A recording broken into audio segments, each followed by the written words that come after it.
Hello and welcome to A&P2's lecture final exam review. So what I have here in front of me is a sheet of paper with three options in essence.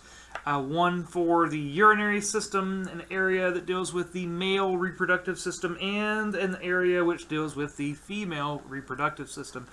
And I'm going to go through and just give you a little bit of an outline of some of the things that I find to be particularly important as a way of guiding you into certain materials that are important for study. So with that in mind, I will say that this is very intuitive and frankly exactly the way you would expect it to be, but I will still go over this material in hopes of assisting you in attaining the scores you need for your final. So with that in mind, let's proceed. Okay, first things first. You need to understand in detail the path of urine through the kidney. Okay, grasp that you have kidneys, grasp that these kidneys are retroperitoneal, understand the kidney's cortex versus the kidney's medulla, know where the salt is found and know why the salt is so dadgummed important, have a grasp of how urine is made, the path, if you will, through the kidneys and all the way out. So let's do that now. Have an understanding of the nephron. What's a glomerulus? What does it mean to have fenestrated capillaries inside of this glomerulus? What can leave through these capillaries and what absolutely cannot leave through these capillaries? All right? What moves in? What is glomerular filtrate in the grand scheme? And what stays behind? All right, from the glomerulus, take me into the proximal convoluted tubule. Take me down the loop of Henle. Explain to me the process behind the vasa recta and the blood vessels which are found here and what they do in terms of taking materials back up, if you will. Tell me about the distal convoluted tubule. Take me to the collecting ducts. Tell me about how the collecting ducts make up your renal pyramids. Explain to me the salinity gradient there in the medulla. Why does the salt matter to these collecting ducts? And for that matter, what are the collecting ducts for? From here into minor calyces, from minor calyces into major calyces, from major calyces into the renal pelvis, and then take me down the ureter. Tell me about the makeup of the ureter. What is the internal lining made of? Tell me about the layering therein. Tell me about how the ureter conducts peristaltic motion in order to propel urine from one place to the next. Go down the ureter and into the bladder. Explain to me the trigon of the bladder, where you have those two ureters coming in and one urethra leaving. In the bladder itself, tell me about the type of muscle that's found here. Tell me about the lining of the bladder and what makes it special. Tell me about how the micturition response works with the expansion of the bladder and then leaving via the urethra. Tell me about an internal and external urethral sphincter. And last but not least, when I say micturition, walk me through, generally speaking, how it's regulated. How's it controlled? All right. Now, we have a urinary system for one main purpose, at this stage at least, and that is to eliminate nitrogenous waste products. Explain to me what nitrogenous waste products are. Where do they come from? What are the main players? Like, what's urea? What's uric acid? What's creatinine? Walk me through the main players in terms of these nitrogenous waste products. Tell me about how we regulate urine production. How do the kidneys self-regulate? How do the kidneys hormonally regulate? What is aldosterone? What's antidiuretic hormone? What's atrial natriuretic hormone? Walk me through these hormones and tell me how they work. Tell me about the effects of renin, okay, and what it does for us. Walk me through the concepts of glomerular filtration, tubular reabsorption, and tubular secretion. At each step along the way, tell me who stays and who goes and why. Okay? Who stays, who goes, and why. And in reference to who stays and who goes, I guess we could talk about diabetes as well. How can we detect diabetes using a urine test? What do we look for? What do we see? What do I mean when I say that there is a transport maxima in terms of keeping sugar in your bloodstream as opposed to having it leave via the urine? And why would this trigger increased watery urine output? All right. Moving on. The reproductive system. This would be the male reproductive system specifically.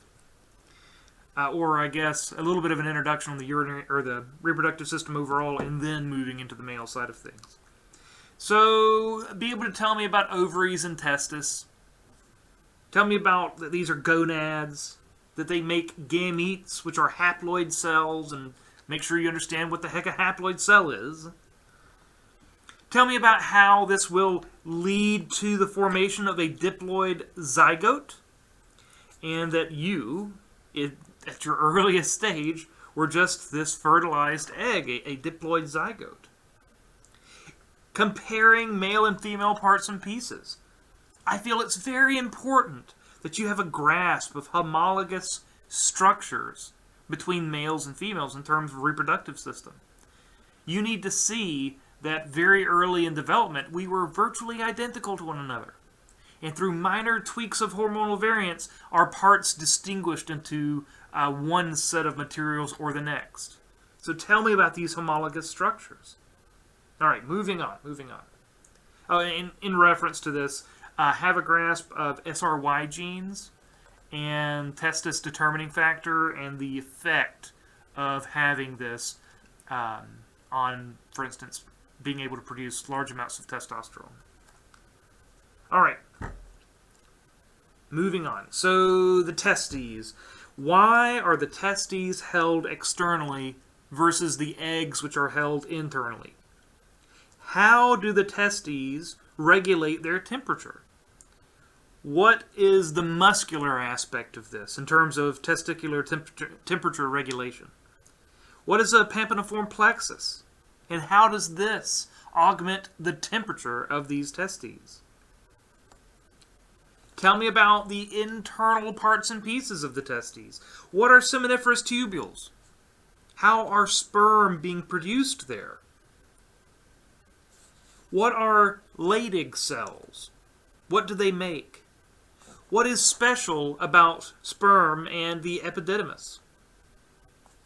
Tell me about the ductus deferens and how it's muscular. Tell me about your seminal vesicles and what they do. Why is fructose important in this conversation to the function of sperm? What is the prostate gland? And why is prostaglandin important to the capacity for reproduction?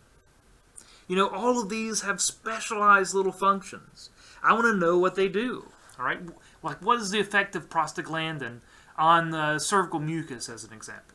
All right, these are important nuances. Like along the path here, having a grasp of how many sperm might be released, how many make it through the cervix, how many might make it to the fallopian tubes. Understanding these numbers is meaningful.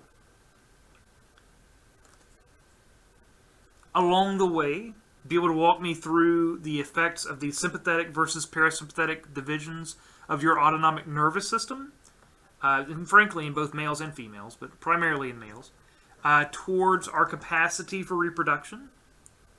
Tell me about, in terms of our capacity for reproduction, the acid and base balancing act that is performed for the body. So the internal environment of the vagina is quite acidic.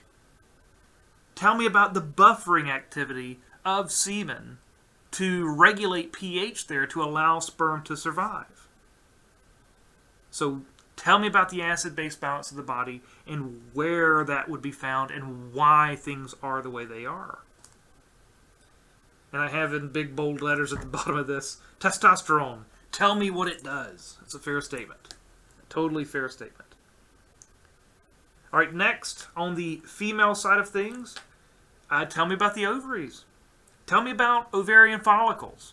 How many are how many egg cells are initially created? How many are capable? How many are available at puberty? How many are there when you're born? Are there more made after? versus sperm cells, which are constantly produced. So what is a primordial follicle? Primary, secondary. Specifically, you need to know all about Graafian follicles. This would be the stage just before ovulation. Tell me about production of estrogen using these follicles. Tell me about how, after ovulation, a corpus luteum would be generated. For ovulation to occur, tell me about luteinizing hormone. Tell me about gonadotropin-releasing hormone. After ovulation occurs and the corpus luteum has formed, tell me about the production of progesterone. In terms of this egg being released, tell me about the fimbriae and the fallopian tubes. Why are they ciliated? What's an ectopic pregnancy? And then let's go into the uterus and tell me about the endometrium which is there. All right? That endometrium is very important for our capacities in reproduction.